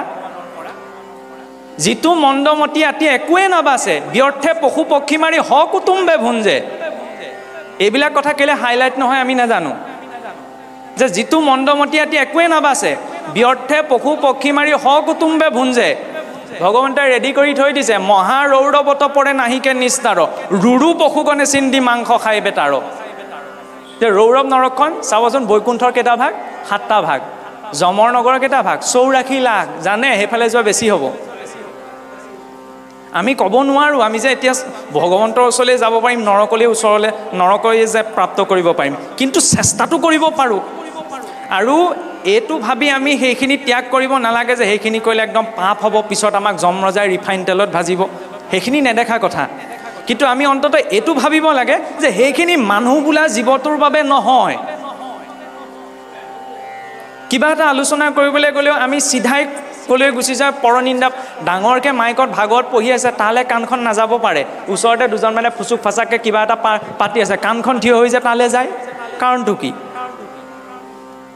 কাৰণ আপুনি মই যিসোপা ইন্দ্ৰিয় ধাৰণ কৰিছোঁ, এইসোপা হৈছে চঞ্চল। ভাদ মাহত মোৰ নামঘৰলৈ আহিবলৈ সময় নহ'ব পাৰে, তিনিআলি মূৰত হুলস্থুলতা হওকচোন, দৌৰ মাৰি বিচনাখন এৰিও তা পাওঁগৈ। কিয়? এই ইন্দ্ৰিয়সমূহে সদায় বিনাশৰ পথে লৈ যায়। এই ইন্দ্ৰিয়সমূহক সেইকাৰণে সংযমিত ৰাখিবলৈ প্ৰয়োজন কি? নিত্য নৈমিত্তিক কৰ্ণে শুনে কৃষ্ণ কথা, মুখে বোলে ৰাম, মনে পাদ পদ্ম স্মৰে, হস্তে কৰে কাম, বিষ্ণুৰ নৈবদ্য মাত্ৰ আস্বাদে জিহ্বাই। জিভাখন কিয় দিলে? ভগৱন্তত অৰ্পিত দ্ৰব্য মুখেৰে আস্বাদন কৰিবলৈ। আস্বাদন কৰাৰ ক্ষেত্ৰতো আকৌ চাবচোন, আমাৰ প্ৰসাদ গৈ পেলাই কোনোবাই বোলে দাইল বনাই খায়গৈ, কোনোবাই পকৰি বনাই খায়গৈ। প্ৰসাদৰ লগত সেইটো আৰু ব্যৱহাৰ হ'ব নালাগে। অন্ততঃ প্ৰসাদমুঠি ঈশ্বৰত অৰ্পণ কৰাৰ ৰূপতেই গ্ৰহণ কৰিব লাগে। আৰু চাবচোন, আমাৰ বহুতে কি কৰে, পানী গিলাচো সোঁহাতে খায়, কিন্তু ভগৱন্তত অৰ্পিত প্ৰসাদকেইটা আকৌ বাওঁ হাতত লৈ খায়। সেইখিনিতে প্ৰসাদৰ মাহাত্ম্য সেইখিনিতে নষ্ট হৈ পৰে। এইবিলাক কিছুমান সৰু সৰু কথা মনলৈ আহিছে কাৰণে প্ৰকাশ কৰা হৈছে। সেইটো কেতিয়াও হ'ব নালাগে। আৰু ঘৰত যদি মগু দালি বনাবলৈ মন আছে, বেলেগকৈ মগু দাইল তিয়াই পেলাই খাব লাগে। কিন্তু ভগৱন্তৰ প্ৰসাদৰ সৈতে সেইটো ব্যৱহাৰ হ'লে সেইখিনিতে আমাৰ বৈষ্ণৱ অপৰাধ আচৰণ হয়। স্বয়ং বৈকুণ্ঠৰ আগমুহূৰ্তত আশীৰ্বাদ লওঁতে আমি কি বুলি ক'লোঁ? গুৰুজনাৰ সুবৰ্ণ ভঁৰালৰ দ্ৰব্য। এতিয়া সুবৰ্ণৰ ভঁৰালৰ দ্ৰব্যৰ লগত যদি পিঁয়াজ নহৰু মিলাই পেলাই দাইল পকৰি বনাই খাইছোঁগৈ, তেতিয়াহ'লে বাৰু অপৰাধী কোনজন? খোৱাজনহে, কৰাজনহে। সেইকাৰণে তেনেকুৱা কিছুমান কথাত আমি সতৰ্ক হোৱাটো প্ৰয়োজন। সেই সতৰ্কতাবিলাকৰ কিয় প্ৰয়োজন? যাতে ভক্তিত আমি নিপুণভাৱে আগবাঢ়িব পাৰোঁ। কাৰণ ভগৱন্তৰ কাষ চপাৰ একমাত্ৰ মাধ্যম হৈছে ভক্তি। আৰু ভগৱন্ত যদি লগত থাকে তেতিয়াহ'লে চিন্তা কৰা, ভকতসকল টেঙৰ, খুচুৰা পইচা কেতিয়াও আশা নকৰে। গোটেই বেংকটোৱে ভকতসকলক লাগে। খুচুৰা পইচা কিবিলাক? প্ৰভু মোক ধন দিয়া, যশ দিয়া, মান দিয়া, বিদ্যা দিয়া, তপ দিয়া, ঐশ্বৰ্য দিয়া, এইবিলাক খুচুৰা পইচা। ঐশ্বৰীয়া সমগ্ৰস্ব বীৰস্ব য়স্য চৈবা জ্ঞান বৈৰাগ্য যা চৈব চন্নম ভগ ইতিংগন। যিজনৰ ঐশ্বৰ্য, প্ৰেম, কৰোণা, জ্ঞান, বৈৰাগ্য, শক্তি পূৰ্ণ ৰূপত আছে, সেইজন হৈছে ঈশ্বৰ কৃষ্ণ। তেওঁৰ লগত যদি মোৰ সম্পৰ্কটো ভাল হয়, তেতিয়া ঐশ্বৰ্য, মান, ধন, বিদ্যা এইবিলাকলৈ মই চিন্তা কৰাৰ কি প্ৰয়োজন আছে? সেইকাৰণে সম্পৰ্ক তেওঁৰ সৈতে ঠিক কৰি ৰাখিব লাগে। সেইকাৰণে কোৱা হৈছে ভক্তজন টেঙৰ, তেওঁ এইবিলাকত গুৰুত্ব এটা নিদিয়ে। তেওঁক ক'ত দিব লাগে যে প্ৰভু তোমাকহে লাগে, কাৰণ তুমি থাকিলে মোৰ বাকীখিনিলৈ চিন্তা কৰাৰ আৰু প্ৰয়োজন নাথাকে। কিন্তু যিটো শৰীৰ, চাওকচোন, ঈশ্বৰে আমাক ইমান এটা সুন্দৰ শৰীৰ দিলে, এইটো শৰীৰৰ পৰা কোনোবাখিনি বা ধোঁৱা ওলাই নি? দেখিছে জানি ধোঁৱা উলিওৱা? নেদেখে। কিন্তু কেতিয়াবা দেখে নে তিনিআলিৰ মূৰত, দোকানৰ মূৰত কোনোবাই ৰৈ পেলাই ধোঁৱা উলিয়াই আছে? ঈশ্বৰে ইমান ভাল মেচিন এটা দিছে, যিকোনো অংশৰ পৰা তিল মানুহ ধোঁৱা নোলায়, সেইজনে আকৌ তিনিআলি মূৰত লৈ ধোঁৱা উলিয়াই আছে। সেইজনে আৰু ভাগৱত পঢ়ি থাকক। এই স্থানৰ পৰা আমি সেইটো 100% নিশ্চিতকৈ প্ৰকাশ কৰিব পাৰোঁ। একো ভগৱত প্ৰাপ্তি নহয়, ভক্তিৰ নামত ভয়ো কৰা নাই। ভগৱন্তই দিয়া বস্তুটোৰে মূল্য বুজা নাই, ভক্তি কেনেকৈ বুজিব? এচিড এইখিনি ঈশ্বৰে পেটটোত ভৰাইয়ে দিছে, তাকো এলাহ পেচা এচিড নহয়, হাইড্ৰক্লৰিক এচিড ভৰাই দিছে পেটটোত, বুজিছেনে? এটোপাল যদি হাতত পৰি পেলাই হাড় একদম ফালি লৈ যাব। কিন্তু ঈশ্বৰে ইমান সুব্যৱস্থিত ৰূপত ভৰাই দিছে যে আপোনাৰ মোৰ পেটত যে ইমান সাংঘাতিক দ্ৰব্য এটা আছে অনুভৱো যাতে নহয়, খোৱা বস্তুখিনি হজম হ'বলৈ। এতিয়া সেইখিনি এচিডেও জোৰাগে নাই, তাৰ ওপৰত আকৌ এচিড ঢালি মৰিছে, তাৰপৰা আকৌ প্ৰভু উদ্ধাৰ কৰা বুলি ভাওনা সভা আগবঢ়াইছে। এইখন কি যে প্ৰভু লিভাৰটো গ'লে উদ্ধাৰ কৰা? তাত ভগৱন্তই কৃপা নকৰে। কেনেকৈ কৃপা কৰিব কওকচোন? মই যদি নিজেই নিজৰ ডিঙিটো কাটি প্ৰভু মোক বচোৱা বুলি কওঁ, সেই কেনেকৈ হ'ব? সেইকাৰণে অন্ততঃ আমি এই শৰীৰটো বহুত দুৰ্লভ, কেতিয়া ই নষ্ট হৈ যাব কোনো গ্যাৰেণ্টি নাই। সেইকাৰণে অন্ততঃ ইয়াক সাৱধানে প্ৰয়োগ কৰাৰ ক্ষেত্ৰত দায়িত্বকণ আমি অৰ্জন কৰিব লাগে। সেয়াই হৈছে ভক্তি। যদি আমি শৰীৰটোৰ মূল্য বুজি পাওঁ, তেতিয়া বেলেগকৈ আমি ভক্তি কৰিবলৈ নাথাকেগৈ। তেতিয়া তেওঁ কেতিয়াও বেয়া বাক্য উচ্চাৰণ কৰিব নোৱাৰে, আনক নিন্দা কৰিব নোৱাৰে। ভাগৱততো প্ৰথমতে কোৱা হৈছে দুৰ্জনম প্ৰথমম বন্দে, দুৰ্জনসকলক প্ৰথম বন্দনা কৰা হৈছে। বোলে কিয়? অলপ আগত আমাৰ ভাতৃস্বৰূপ প্ৰিয় দৰ্শনে বৰ সুন্দৰ প্ৰসংগ এটা টানি আনিছিল, পাপ আৰু পুণ্যৰ। বৰ সুন্দৰকৈ কৈছিল যে পাপটো নষ্ট হ'ব পাৰে, কিন্তু বীজটো নষ্ট নহয়। তাত আমি অকণমান যোগ দি দিছোঁ। বিজ্ঞানত এটা সূত্ৰ আছে, শক্তিৰ ভৰ ৰক্ষণশীলতাৰ সূত্ৰ, যে শক্তিৰ সৃষ্টিও নহয়, শক্তি ধ্বংসও নহয়। ঠিক তেনেদৰে এই যে পাপ পুণ্য আমি কৈ আছোঁ, পাপ পুণ্য সৃষ্টিও নহয়, ধ্বংসও নহয়। ই পৰিৱৰ্তন হয় এটা মাধ্যমৰ পৰা। কেনেকৈ? কোনোবা এজন ব্যক্তিয়ে, ঠিক আছে আপুনি সেই বেয়া কামটো আচৰণ বা ভুল কৰ্মটো কৰা নাই, কিন্তু মই যদি আপুনি নিন্দা কৰিবলৈ, আপোনাক অপযশ আনিবলৈ আপুনি নকৰা কামটোৰ বিষয়েও কৈ পেলাই আপোনাৰ নিন্দা কৰি আছোঁ, তেতিয়াহ'লে কেনেবাকৈ যদি পূৰ্বজন্মৰ আপোনাৰ সঞ্চিত পাপো আছিল, তেতিয়াহ'লে সেই পাপখিনি মোলৈ ট্ৰান্সফাৰ হৈ গুচি আহিব। সেইকাৰণে আমাক গুৰুৱে শৰণ দিটোৱে কয়, কেতিয়াও আনৰ নিন্দা নকৰিবা। নিন্দা কৰিলে কি হয়? আনৰ পাপখিনি নিজলৈ গুচি আহে। এইটো সাধাৰণ কথা, কিন্তু ইয়াত বহুত গভীৰতা আছে। সেইকাৰণে আনৰ পুণ্য কথা আলোচনা কৰিব লাগে। ভাগৱতৰ আৰম্ভণিৰ পৰা শেষলৈ যে ভক্তসকলৰ চৰিত্ৰ দিলে কিয়? যাতে সেই ভক্তসকলৰ পুণ্য কথাখিনি শুনোতে সেই পুণ্যখিনি আমি পাব পাৰোঁ। কিন্তু যদি কাৰোবাৰ আচৰণ নকৰা বেয়াটো আচৰণ কৰি পাতি আছোঁ, তেতিয়াহ'লে তেওঁৰ পাপখিনিও কিন্তু মোলৈ গুচি আহিব। আৰু যিসকলে আনৰ পৰনিন্দা পৰচৰ্চা কৰি ফুৰে, তেওঁলোককতো শাস্ত্ৰত বহুত উচ্চ মৰ্যাদা দিয়া হৈছে। কেনেকৈ? বোলে মাতা পুনাত হস্তাভ্যাম নিন্দকা জিভয়া মলং, যে নিজৰ মাক হ'লেও সন্তানৰ বিষ্ঠামূত্ৰ কিহে চফা কৰে? হাতেৰেহে চফা কৰে। কিন্তু যিজনে পৰনিন্দা পৰচৰ্চা কৰি ফুৰে, তেওঁ জিভাৰে চফা কৰে। কাৰণ আনৰ বেয়াখিনি বিষ্ঠাৰ লগত তুলনা কৰা হৈছে। নিজৰ পুত্ৰৰো বিষ্ঠা মাকে হাতেৰে চফা কৰে, কিন্তু যিজনে নিন্দা কৰি ফুৰে তেওঁ মুখেৰে চফা কৰে। গতিকে সেইজন ধন্য। কোনোবাই যদি নিন্দা কৰিছে তেতিয়াহ'লে ভালহে বোলক। কাৰণ চাবচোন, আমাক বেয়া মাতটো মাতিবলৈ কোনেও শিকাব নালাগে। নতুনকৈ মাত ফুটা ল'ৰাটোকো পাৰিলে কোনোবা এজনে গৈ বেয়া মাতটা শিকায়গৈহে, কিন্তু ৰাম বুলিবলৈ, কৃষ্ণ বুলি ক'বলৈ সহজে নিশিকায়। সমস্যা সেইখিনিত। কোনোবা এজনে ভাগৱতৰ পদ এফাকি গাই পাৰ হৈ যাওকচোন, চিধাই কৈ দিব এইটো ভাগৱতে মূৰত ধৰিলেগৈ। হিন্দী গান, ইংৰাজী গান এটা গাই পাৰ হৈ যাওকচোন, সেইজনক হ'লে একো নকয়। ৰামকৃষ্ণ নাম ভকতক দেখিলে কৃষ্ণ কৃষ্ণ ক'বলৈ আমি বান্ধি থ'লে নহ'ব। কাহানি বা নিজৰ আত্মীয়ৰ সৈতে কথা পাতোঁতে বোলে কৃষ্ণ ভালে আছনে, বোলে কৃষ্ণ ভালে আছানে কৈ পাইছোঁনে? কাৰণ আমি কি ভাবি আছোঁ নিজৰ মানসিকতাত, এই ৰামকৃষ্ণ নামৰ ভকতসকলক লগ পালেহে উচ্চাৰণ কৰিম, বাকীখিনি সময়ত ছাইড কৰি থৈ দিছোঁ। সেইটো আমাৰ মূৰ্খতা। ভাবি চাওক যে নামতে যাহাৰ পুৰুষ উদ্ধাৰ, নিন্দে তান দাস বুলি নিদিবা সাক্ষী, খাইলে দুয়ো আখি জানিবা হে সিটো কলি। যে নামতে যাহাৰ, যাৰ নাম ল'লে 21 পুৰুষ উদ্ধাৰ হয়, তেওঁৰ নাম লোৱা দেখিও যদি কোনোবাই কৈছে, আৰু কোনোবা চাণ্ডালজনেও যদি ভগৱন্তৰ নাম লৈছে, কেতিয়াও ভক্তজনে এইটো ক'ব নালাগে এইটো ইমান পাপীটোৱে আছে নাম লৈছে, চোৱা বৰ ডাঙৰ অপৰাধ। কাৰণ ভগৱন্তৰ নাম ইমান পবিত্ৰ যে চাণ্ডালজনকো তৰাই নিব পাৰে। সেইকাৰণে মহা অধমজনেও নাম ল'লে কেতিয়াও নিন্দা কৰিব নালাগে। আৰু যিজনে ভগৱন্তৰ নাম নলয় তেওঁকতো ইমান কটু প্ৰকাৰে নিন্দা কৰা হৈছে যে ভগৱন্তৰ জন্ম ক'ত হৈছিল? মথুৰাত, নহয়নে? মথুৰাৰ কংসৰ কাৰাগাৰত। এতিয়া মথুৰা নামটো ৰাখিছিল, মথুৰাৰ প্ৰতিষ্ঠাতা আছিল ভগৱান ৰামচন্দ্ৰৰ একেবাৰে কনিষ্ঠ ভাতৃ শত্ৰুঘ্নই মথুৰা প্ৰতিষ্ঠা কৰিছিল। আৰু যেতিয়া মথুৰা নামটো ৰাখিছিল তেতিয়া মানে ঋষিসকলে সুধিছিল, আপুনি নাম আৰু বিচাৰি নাপালেগৈ নি? মথুৰা এই শব্দটোৰ কোনো ব্যাকৰণিক অৰ্থ নাই। আপুনি কি ভাবি ভগৱন্তৰটো কনিষ্ঠ ভাতৃ আপুনি ভাল নাম এটা ৰাখিব লাগিছিল, এই ব্যাকৰণিক অৰ্থ নথকা কি নামটো আপুনি ৰাখিলে? তেতিয়া সেই শত্ৰুঘ্নই ঋষিসকলক তাৰ মানে পাকটো ভাঙি দিছিল যে মথুৰা বিপৰীতে ন মধ্যম অক্ষৰ বৰ্জিতা, য়ন্নাম য়ন্মুখে নাস্তি তন্মুখে মধ্যম অক্ষৰা। যে মথুৰা বিপৰীতে ন, মথুৰা শব্দটো ম মূৰ্ধন্য থত তাৰ হচৰুকাৰ ৰতাকাৰে ৰা, মথুৰা বিপৰীতে ন, মথুৰা শব্দটো ওলোটাই দিয়কচোন কি হ'ব? ম মূৰ্ধন্য থ তাত হচৌকাৰ ৰতাকাৰে ৰা, ওলোটাই দিলে কি হ'ব? ৰতাকাৰে ৰা মূৰ্ধন্য থ হচৌকাৰে ঠু ম, ৰাথুম। মথুৰা বিপৰীতে ন, এতিয়া ৰাথুমৰ পৰা মধ্যম অক্ষৰ বৰ্জিতা, মাজৰ আখৰটো বাদ দি দিয়ক, তেতিয়াহ'লে কি হ'ব? কি হ'ব বাৰু? ৰাথুমৰ পৰা যদি মাজৰ আখৰটো আঁতৰাই দিওঁ তেতিয়া কি হ'ব? ৰাম হ'ব। তেতিয়া ঋষিসকলে ক'লে আপুনি যদি পাকে পকাৰে ৰাম নামেই ল'বলৈ বিচাৰিছে তেতিয়াহ'লে মাজৰ আখৰটো ক'লৈ যাব? য়ন নাম, এই নাম, ইয়ন মুখে নাস্তি, যাৰ মুখত এই নাম নাই, তান মুখে মধ্যম অক্ষৰা, মাজৰ আখৰটো কালে যাব? যাৰ মুখত সেই ৰাম নাম নাই তাৰ মুখলৈ মাজৰ আখৰটো যাব।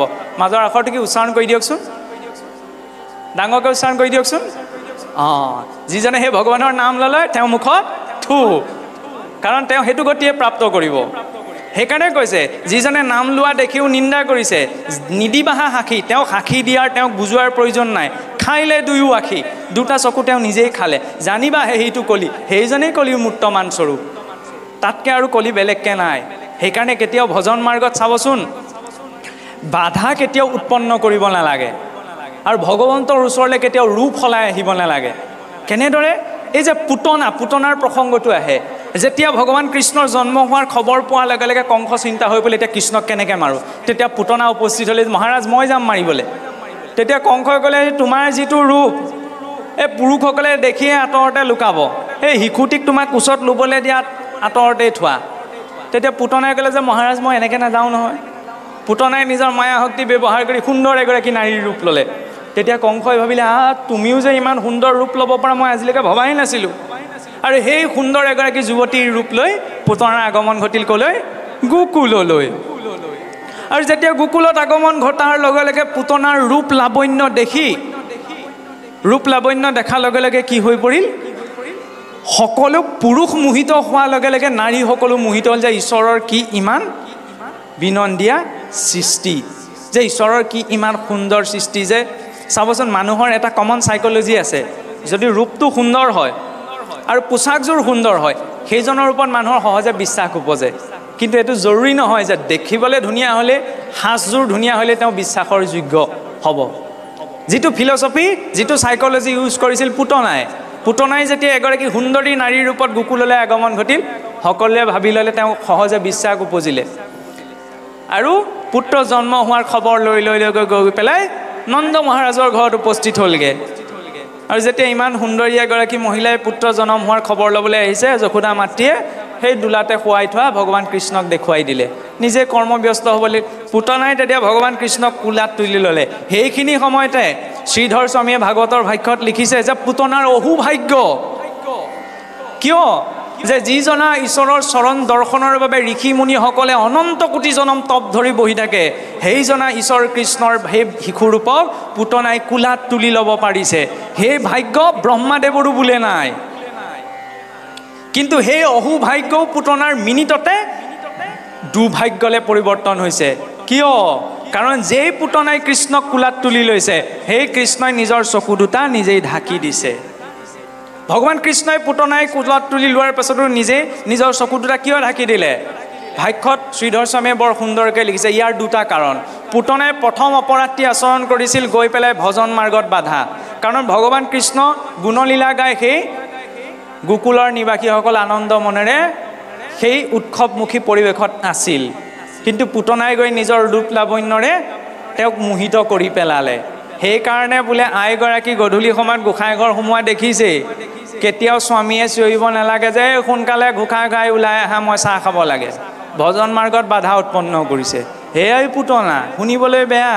সেইফালে দেখিছে আইগৰাকীয়ে যে স্বামী গৈ গুৰুগৃহত সোমাইছে, এইফালে সোনকালে চিঞৰিছে চাহ খাবলৈ মই হ'লে ৰৈ থাকিব নোৱাৰোঁ, পটাপট কৰিব। ভজন মাৰ্গত বাধা, সেয়াই পুতনা। দ্বিতীয়তে অপৰাধ আচৰণ কৰিছিল, পুতনাই নিজৰ ৰূপটো সলাই গৈছিল। পুতনা আছিল ৰাক্ষসী, কিন্তু ৰূপ লৈ গৈছিল এগৰাকী সুন্দৰী ভদ্ৰ মহিলাৰ। এতিয়া আমিবিলাকো কোনোবাখিনিত তেনেকুৱা হৈছে নি? মোৰ মনত আছে কপটতা, মোৰ মনত আছে বিদ্বেষ ভাৱ, কিন্তু ভগৱন্তৰ সন্মুখলৈ মই আকৌ আহিছোঁ ভকত হৈ নহয়। সেইকাৰণে যদি নিজৰ স্বৰূপটো সলাই যদি আহিছোঁ, ভগৱন্তই মোক সন্মুখত দেখিও নিজৰ চকু ঢাকি দিব। কি যিজনে স্বৰূপ উদঙাই ভগৱন্তৰ ওচৰলৈ গৈছে, তেওঁক ভগৱন্তই পতিত হ'লেও কিন্তু উদ্ধাৰ কৰিব। কাৰণ তেওঁ নিজৰ বাস্তৱিকতা স্বীকাৰ কৰিছে। সেইকাৰণে গোসাঁই গৃহত সোমোৱা সময়কণত ভগৱন্তৰ সন্মুখত কাঠৰ আসনেই নহয়, সেইখন ভগৱন্তৰ সাক্ষাৎ স্বৰূপ প্ৰত্যক্ষ ৰূপত ভগৱন্তক ক'ব লাগে। যদি মনত কিবা ভাৱনা আছে যে প্ৰভু মই এইটো বেয়া অভ্যাস, এই বেয়া কথাটো মই এৰিব পৰা নাই, পতিত হ'লেও অধম হ'লেও তোমাৰ এইটো সন্তান, গতিকে তোমাতেই মই অৰ্পিত হৈছোঁ, তোমাতেই মই আশ্ৰয় হৈছোঁ, তুমি মোক মাৰ্গদৰ্শন কৰা। নিশ্চয়কৈ ভগৱন্তই আপোনাক মোক সেই বেয়া গুণটোৰ পৰা, বেয়া প্ৰভাৱৰ পৰা আঁতৰাই আনিব। কিন্তু মোৰ মনত যদি সেইখিনি আছে, কিন্তু ভগৱন্তৰ আগত মই স্বীকাৰ কৰা নাই, তেতিয়া কিন্তু ভগৱন্তই আমাক হাত পাতি নধৰে। আৰু আমি জীৱনতো ভক্তি তেতিয়াৰ পৰাহে আচৰণ কৰোঁ, পূৰ্বজন্মত য'ৰ পৰা ভক্তি এৰি থৈ আহিছোঁ। ৰজা ইন্দ্ৰদ্যুম্নই গজেন্দ্ৰই যেতিয়া গজেন্দ্ৰক গ্ৰাহে ধৰিছিল, সেইখিনি সময়ত গজেন্দ্ৰৰ স্তুতিটো ক'ৰ পৰা মনত পৰিল? হাতীয়েনো সংস্কৃতত শ্লোক পাঠ কৰিব পাৰেনে? কাৰণ সেই গজেন্দ্ৰই পূৰ্বজন্মত আছিল মহাৰাজ ইন্দ্ৰদ্যুম্ন। সেই ইন্দ্ৰদ্যুম্নই নিজৰ ৰাজ্য সুখু ত্যাগ কৰি পেলাই কি কৰিছিল? বনত নিবাস কৰি ভগৱানৰ নাম লৈ আছিল। আৰু এদিন সেই ইন্দ্ৰদ্যুম্নৰ আশ্ৰমলৈ আগমন ঘটিছিল মহৰ্ষি অগস্ত্যৰ। আৰু মহাৰাজ ইন্দ্ৰদ্যুম্ন ইমান ধ্যানত মগ্ন আছিল যে ঋষি অগস্ত্যৰ উপস্থিতিৰ কথা গমেই নাপালে। আৰু তেতিয়া ঋষি অগস্ত্যই ভাবিলে যে মহাৰাজে এই তপৰ অহংকাৰ দেখুৱাই হাতীটোৰ দৰে ভেম ধৰি বহি আছে, যোৱা তুমি হাতী হৈ জন্ম লাভ কৰাগে, দিলে অভিশাপ। আৰু সেই ইন্দ্ৰদ্যুম্নই আহি গজেন্দ্ৰৰ ৰূপত জন্ম লাভ কৰিব লাগে। এইখিনিতে এতিয়া শংকা আহি পৰে। ইন্দ্ৰদ্যুম্ন ইমান শ্ৰেষ্ঠ ভক্ত আছিল যে ৰাজ্যকো ত্যাগ কৰি আশ্ৰমত থাকি ভগৱন্তৰ ভক্তি কৰিছিল, তেতিয়াহ'লে তেওঁ অভিশাপ পাবলগীয়া কেলেই হ'ল? ইয়াত এটা ৰহস্য আছে। ভগৱন্তৰ ভক্তি যদি কোনোবাই সামান্য কোনো আচৰণ কৰিছে, তেওঁ কৰ্মবশত অধোগামী হ'লেও কেতিয়াও পতিত নহয়। তেওঁ অধোগামী হ'ল, ইন্দ্ৰদ্যুম্নই সেই গজশৰীৰ প্ৰাপ্ত কৰিব লগা হ'ল। কিন্তু সেই গজেন্দ্ৰৰো মৰণ সংকটত সেই পূৰ্বজন্মত যিটো স্তুতিৰে ভগৱন্তক তেওঁ ভজনা কৰিছিল, সেই স্তুতিটো মনত পৰি গ'ল। মাত্ৰ অকণমান বাকী আছিল, সেই স্তুতিৰে ভগৱন্তক স্মৰণ কৰিলে তৎক্ষণাৎ ভগৱন্ত আহি উপস্থিত হ'লি, আৰু সেই গজেন্দ্ৰই মুক্তি পালে। এই জীৱনতো আমি ভক্তি সেইকণৰ পৰাহে আৰম্ভ কৰা সম্ভৱ, পূৰ্বজন্মত য'ত এৰি থৈ অহা হৈছে। আৰু সেই গজেন্দ্ৰৰ সম্পৰ্কতে যদি আমি চাওঁ, যেতিয়া ভগৱন্তক গজেন্দ্ৰই স্মৰণ কৰিছিল, ভগৱন্তই লক্ষ্মীকো উপেক্ষা কৰি আহি গজেন্দ্ৰৰ ওচৰত উপস্থিত হ'লি। কিন্তু প্ৰথমতে গজেন্দ্ৰক কিন্তু উদ্ধাৰ কৰা নাই ভগৱন্তই। প্ৰথমতে কাক উদ্ধাৰ কৰিছে? গ্ৰাহক। বৈকুণ্ঠলৈ উভতি যোৱাৰ পাছত লক্ষ্মীদেৱে সুধিছে যে প্ৰভু তোমাক মাতিছিলে গজেন্দ্ৰই, তুমি গৈছিলা গজেন্দ্ৰৰ নিমিত্তে, গৈ পেলাই কিন্তু তুমি প্ৰথমতে গ্ৰাহকহে উদ্ধাৰ কৰিলা যে, এই কথাটো বুজি নাপালোঁ। তেতিয়া ভগৱন্তই কৈছিল, তেতিয়া ভগৱন্তই কৈছিল যে হে দেৱী চোৱা, যিজনে মোক স্মৰণ কৰিলে তেওঁকতো মই উদ্ধাৰ কৰিমেই, কিন্তু যিজনে মোৰ ভকতৰ চৰণত ধৰিলে তেওঁক মই প্ৰথমতে উদ্ধাৰ কৰিম। কাৰণ যেই গজেন্দ্ৰই ভগৱন্তত শৰণাপন্ন হৈ গৈছিল তেতিয়াই তেওঁ এজন ভক্ত হৈ পৰিছিল। সেইকাৰণে এই 12 স্কন্ধ ভাগৱত দেখিবলৈ বৰ ডাঙৰ গ্ৰন্থ, কিন্তু সাৰ মাত্ৰ মহাপুৰুষে 2টা শাৰীত লিখি থৈ গ'ল। কি? সাধু সংগ বিনে নাই সংসাৰ নিস্তাৰ, ভাগৱত শাস্ত্ৰে জানা এহি মানে সাৰ। যে সাধু সংগ বিনে নাই সংসাৰৰ নিস্তাৰ। সকলো সময়তে কায় কষ্টই বতে বিধানে ৰাখি আমি শুদ্ধ হৈ থাকিব নোৱাৰোঁ, কিন্তু সেইখিনি সময়তো আমাক পৰিশুদ্ধতা কৰাই ৰাখিব পাৰে একমাত্ৰ সৎসংগই। সৎসংগ মানে এইখিনি সময়ত বহা সময়কণকে আমি সৎসংগ বুলিলে নহ'ব। কোনোবা এজন সন্ধ্যা সময়ত বোলে তিনিআলি মূৰলৈ ওলাই গৈছে, নিজৰ বন্ধুবৰ্গৰ সৈতে কথা বতৰা পাইছে, সেয়াও সৎসংগ হ'ব পাৰে যদি তাত আমি সৎ কথা আলাপ কৰিছোঁ। আৰু যিখিনি যেনেধৰণৰ কথা আমি আলাপ আলোচনা কৰোঁ সেইখিনি আমাৰ মানস পটতো প্ৰভাৱ পেলায়, সেইখিনি আমাৰ জীৱনতো প্ৰতিফলিত হয়। সেইকাৰণে যিমান পাৰি সিমান নিজৰ বন্ধু বৰ্গ, আত্মীয়, কুটুম্ব, সজ্জনসকলৰ সৈতে এই ঈশ্বৰমুখী কথাসমূহ পঠনৰ জৰিয়তে আমি সাত্বিকতাটো মেইনটেইন কৰি ৰাখিবলৈ চেষ্টা কৰিব লাগে। তেতিয়া আমি বেলেগকৈ আৰু সাধন প্ৰয়োজন কৰা বা সাধনৰ বাবে চেষ্টা কৰা কোনো প্ৰয়োজন বাকী নাথাকে। কিন্তু সৎসংগ যাতে কেতিয়াও ত্যাগ নহয়। আইসকল অকণমান লগ পাইছে, অকণমান ঘোষা কীৰ্তনৰ কথা আলোচনা কৰিলে, পুৰুষসকল অকণমান লগ পাইছে, ৰাজনীতি অৰ্থনীতি কথা পতাৰ লগতে অকণমান শাস্ত্ৰ কথাও পাতিলে। নহ'লে আমাৰ ল'ৰা ছোৱালীয়ে এইখিনি চিনি পোৱা বাদ দি দিব। বা ল'ৰা ছোৱালী ঘৰত অকণমান এনেই আছে, অকণমান বোলে ৰামায়ণ মহাভাৰতৰ কিবা এটা কাহিনীয়ে কওকচোন, প্ৰেৰণামূলক কিবা এটা কথাই কওকচোন, তাৰ জৰিয়তে সৎসংগ বৰ্তি থাকিব, সেইখিনিয়ে ক্ৰিয়া কৰিব। আৰু তাৰ বাবে আমি প্ৰয়োজন হয় কিয়? আমি যি জীৱনত আচৰণ কৰিছোঁ সেই আচৰণ কৰা কৰ্মসমূহ শাস্ত্ৰই 3 প্ৰকাৰত ভাগ কৰি দিছে, যে কৰ্ম, অকৰ্ম আৰু বিকৰ্ম। এই 3টাক বুজাটো কিন্তু বহুত প্ৰয়োজন। এতিয়া কৰ্ম, শৰীৰ বাক্য মনে আচৰণ কৰা যিকোনো ক্ৰিয়াই হৈছে কৰ্ম। সেইবাবে মহাপুৰুষে লিখিছে যে বেদে যাক বিহি আছে তাকে বোলে কৰ্ম। বেদে কৰ্ম কৰিবলৈ কৈছে যে শৰীৰ মন বাক্যৰে, বেদে যিটো নিষেধ দিছে সেইটো অকৰ্ম। এইখিনিতে অকণমান কনফিউজন এটা আহি পৰে যে গীতাত অকৰ্ম বুলি কাক কোৱা হৈছে? যে গীতাত কৰ্ম বুলি কোৱা হৈছে শৰীৰ মন বাক্যৰে আচৰণ কৰা যিকোনো ক্ৰিয়াই কৰ্ম হ'ব পাৰে, আৰু কৰ্মফলৰ আসক্তিটোক ত্যাগক অকৰ্ম বুলি কোৱা হৈছে। আৰু যিজনে ধৰ্মৰ নিয়মটোক জানি পেলাই অধৰ্ম আচৰণ কৰিছে তাক বিকৰ্ম বুলি কোৱা হৈছে। কিন্তু মহাপুৰুষে যে লিখি থৈ গ'ল এই বেদে যাক বিহি আছে তাকে বোলে কৰ্ম, কিন্তু বেদে যিটো নিষেধ দিছে সেইটো অকৰ্ম, বেদে বোলে যিটো নিবাৰণ কৰিছে সেইটোৱে অকৰ্ম। এতিয়া এইখিনিতে ওপৰে ওপৰে চাবলৈ গ'লে এই 2টা কথাৰ বিপৰীত অৰ্থ এটা ওলাই পৰে। গীতাত কৈছে অকৰ্ম মানে কি? আসক্তি ত্যাগ। এইফালে আকৌ মহাপুৰুষে লিখি থৈ গ'ল কি বুলি? বেদে যিটো নিষেধ কৰিছে, বেদে বোলে যিটো নিষেধ কৰিছে সেইটোহে অকৰ্ম। ওপৰে ওপৰে চালে সেই কনফিউজনটো আহে, কিন্তু তাত এটা সূক্ষ্ম দৰ্শন আছে। বেদে কৰ্ম কৰিবলৈ কৈছে, বেদে যিটো নিষেধ দিছে সেইটো অকৰ্ম। বেদে কি নিষেধ কৰিছে? কৰ্মক ত্যাগ কৰিবলৈ। বহু লোকে বুজে যে সংসাৰৰ কৰ্ম ত্যাগ কৰি পেলাই ভগৱন্তক ভজনা কৰিব লাগে। নহয়, বেদে কৰ্মক ত্যাগ কৰিবলৈ নিষিদ্ধ কৰিছে, আৰু কৰ্মক কৰিবলৈ বা কৰ্ম আচৰণ কৰিবলৈ ত্যাগ নকৰিলেই আমাৰ দ্বাৰা কি হ'ব? আসক্তি শূন্য হৈ পৰিব। সেই আসক্তি শূন্য পৰিলে সেয়া অকৰ্ম হৈ পৰিব। আমাক নিজৰ দায়িত্বসমূহ ত্যাগ কৰিবলৈ কোৱা নাই, কিন্তু সেই দায়িত্বসমূহ আসক্তি শূন্য হৈ আচৰণ কৰিবলৈ কৈছে। সেইটো বেদে নিষেধ কৰিছে যে কৰ্ম কৰা, কিন্তু সেই কৰ্মত আসক্তি ত্যাগ কৰা। আসক্তি থকাটো এনেকুৱা, পথাৰত বোলে মই আজি ধানকেইটা সিঁচি থৈ আহিছোঁৱে, ঘৰত বহি বোলে কেইবেগ ধান পাম হিচাপ উলিয়াই পেলালোঁ, সেইটো মূৰ্খতাৰ কাম হ'ব নে? ধান সিঁচি থৈ আহিছোঁহে। ঠিক নাই, আমাৰ অধিকাৰ আছে কৰ্মত, কৰ্ম কৰিব লাগে, কিন্তু তাত আসক্তিটো থাকিব নালাগে। ফলদাতা ঈশ্বৰৰ সবাৰ, ঈশ্বৰে এনেও ফল দিব। ঈশ্বৰে কাৰোবাক 0.1% বেছিকৈও নিদিয়ে, 0.1% কমকৈও নিদিয়ে। খালি আমি ব্যৱস্থাটোক ঈশ্বৰত আস্থা ৰাখি সৎসংগ আচৰণ কৰি নিজৰ জীৱনটো পালন কৰি লৈ যোৱা প্ৰয়োজন। এনেদৰে সদায় অনুষ্ঠান পাতি থকা সম্ভৱ নহয়। তেতিয়াহ'লে অনুষ্ঠান পাতিলেহে আমি কি সৎসংগত থাকিম নি? নহয়। আমি নিত্য নৈমিত্তিক ঘৰখনৰ জৰিয়তে আত্মীয় স্বজন সজ্জন কুটুম্বৰ সৈতেও, আৰু ডাঙৰ কথাটো হৈছে কি, আমাৰ যিসকল এই সত্ৰীয়া শিষ্য আছে, চাবচোন আমাৰ সৰহসকল সত্ৰীয়া শিষ্য গুৰু ভকতৰ ওচৰলৈ কৰ কাটলটো দিবলৈহে যায়। কিন্তু সেই গুৰু ভকতসকলৰ সময়ত আমি নিজৰ ব্যক্তিগত এটা অভিজ্ঞতা প্ৰকাশ পাইছোঁ। আজি এতিয়া অনুষ্ঠানৰ বিৰতি পোৱাত সন্ধ্যাৰ আগে আগে আমি বদলা পদ্মাৱতী সত্ৰলৈ গৈছিলোঁ। তাতে ভকতসকলৰ লগত কথোপকথন কৰি তেওঁলোকৰ পৰা যিকেইটা কথা শিকি আহিব পাৰিলোঁ বা যিকেইটা কথা অনুভৱৰ পৰা তেওঁলোকৰ অনুভৱৰ পৰা জানিব পৰা গ'ল, সেইকেইটা মই 10খন কিতাপ পঢ়িলেও নাপাওঁ। গতিকে আমাক প্ৰয়োজন সৎসংগৰ। আমি কেৱল সেৱাটো ল'বলৈ গুৰুৰ ওচৰলৈ, সেৱাটো ল'বলৈ ভকতৰ ওচৰলৈ যাব নালাগে। তেওঁৰ পৰা আমি যিমান ল'ব পাৰোঁ জ্ঞানৰ দৰ্শন, আধ্যাত্মিক দৰ্শন, সেইখিনি লাগে। বহু অভিজ্ঞতা পুষ্ট ব্যক্তি আমাৰ সমাজত আছে, আমিও মাত্ৰ শিকিহে আছোঁ। গতিকে সেই সৎ লোকৰ পৰা যিমান পাৰি সিমান আয়ত্ব কৰিবলৈ আমি চেষ্টা কৰিব লাগে। নহ'লে কিন্তু মহাপুৰুষৰ সকলো চেষ্টা অথলে যাব। সেই মহাপুৰুষে গোটেই জীৱন উচৰ্গা কৰি সমস্ত বেদ বেদান্তৰ সাৰ আমাক গৃহে গৃহে দি থৈ গ'ল। সকলোৰে ঘৰত ভাগৱতখন নাথাকিলেও অন্ততঃ ঘোষা কীৰ্তনখন সকলোৰে গৃহত আছে, নহয়নে?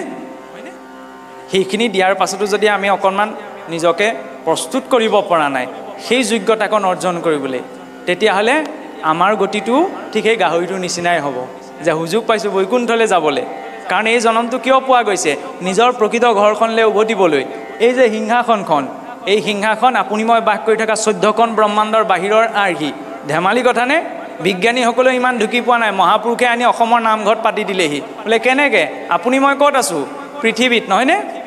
পৃথিৱীকে প্ৰমুখ্য কৰি 9টি গ্ৰহেৰে, বিজ্ঞানৰ দৃষ্টিৰে 8টি গ্ৰহেৰে আমাৰ সৌৰমণ্ডলটি গঠিত, নহয়নে? এনেকুৱা হাজাৰ হাজাৰ সৌৰমণ্ডল লগ লাগি আমাৰ 7কোটি তাৰকা ৰাজ্যখন গঠিত।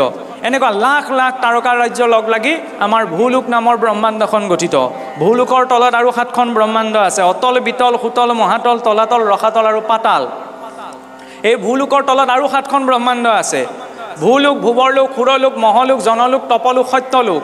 হাতে হাতে মিলি কিমান হৈছে? 14 ভুৱন। এই 14 ভুৱনক মায়াৰ এটা আৱৰণে আৱৰি ৰাখিছে। সেই মায়াৰ অধিষ্ঠাত্ৰী হৈছে দেৱী দুৰ্গা। সেইকাৰণে দুৰ্গা নামটো আহিছে ক'ৰ পৰা? দুৰ্গৰ পৰা। এই 14 ভুৱনত জন্ম মৃত্যু জৰা ব্যাধিৰ চক্ৰ আছে আৰু ইয়াৰ আকাৰ অণ্ডাকৃতিৰ হোৱাৰ বাবে শাস্ত্ৰত ইয়াক হিৰণ্যগৰ্ভ বুলি কোৱা হৈছে। এনেকুৱা অনন্ত কোটি হিৰণ্যগৰ্ভ জলাশায়ী নাৰায়ণৰ প্ৰতি ৰুমকূপত বিৰাজিত হৈ আছে। আৰু এনেকুৱা অনন্ত কোটি ব্ৰহ্মাণ্ডৰ ওপৰত আছে কি? বৈকুণ্ঠ। ন তদ ভাসয়তে সূৰ্য ন শশাংক ন পাৱকঃ ইয়দগত্বা ন নিবৰ্তন্তে তদ্ধামং পৰমং মম। যি স্থানলৈ জীৱ এবাৰ গ'লে পুনৰ এই জন্ম মৃত্যু জৰা ব্যাধিৰ সংসাৰখনলৈ আহিব নালাগে। সেই বৈকুণ্ঠৰ 7টি স্তৰ, সেই 7টি স্তৰৰ আধাৰতে মহাপুৰুষে এই সিংহাসন ভাগ আমাক দিলে। এতিয়া চাওকচোন, বিজ্ঞানীসকলেও 14খন ব্ৰহ্মাণ্ড, যিটো পেৰেলেল মাল্টি ইউনিভাৰ্চৰ কনচেপ্ট ৰূপত এতিয়া লাহেকৈ ফিজিক্সত আহিছে, কিন্তু সেইটো কনচেপ্ট ভাগৱতত আদিম কালৰ পৰাই আছে, ইতিহাসে ঢুকি নোপোৱা কালৰ পৰাই আছে। আৰু মহাপুৰুষেতো সেই 14 ব্ৰহ্মাণ্ডৰ বাহিৰৰ আধ্যাত্মিক ব্ৰহ্মাণ্ডৰ আৰ্হি আনিও সন্মুখত প্ৰতিষ্ঠা কৰি দিলে, যাতে সদায় দেখোঁতে দেখোঁতে জীৱৰ মনত পৰে নিজৰ ঘৰখনৰ কথা। মোৰ চাকৰিটো হওক, বিয়াখন হওক, সেইকাৰণে সিংহাসনখন নহয়। জীৱৰ অন্তিম গন্তব্যস্থান হৈছে সেই গোলোক বৈকুণ্ঠ। আমি যাতে এই চান্সটো এৰি দিব নোৱাৰোঁ। বোলে গোলোকলৈ যোৱা কোনে দেখিছে? আপুনি মইতো দেখা নাই। হয়, আপুনি মই দেখা নাই, কিন্তু অভিজ্ঞ পুৰুষসকলে তাক অনুভৱ কৰি গৈ থৈ গৈছে। বি খালে যে মানুহ মৰে, সেইটো আপুনি মই দেখিছোঁ বুলি ক'ব নোৱাৰোঁ। কোনোবাই অনুভৱ কৰিছে, ডক্টৰজনে কৈছে যে এইটো বিষজাতীয় পদাৰ্থ, এইটো খালে মানুহ মৰে। সেই কথাটো শুনি পেলাই আমি বিশ্বাস কৰিছোঁ, কাৰণ তেওঁ বিশ্বাসযোগ্য বুলি ভাবি। ঠিক তেনেদৰে এই গোলোকৰ কথা, পৰলোকৰ কথা অভিজ্ঞ মহাপুৰুষসকলে আমাক প্ৰকাশ কৰি থৈ গৈছে। সেইকাৰণে মহাপুৰুষসকলক, গুৰুবাণীসকলক বিশ্বাস কৰি যোৱাটো আমাৰ কৰ্তব্য।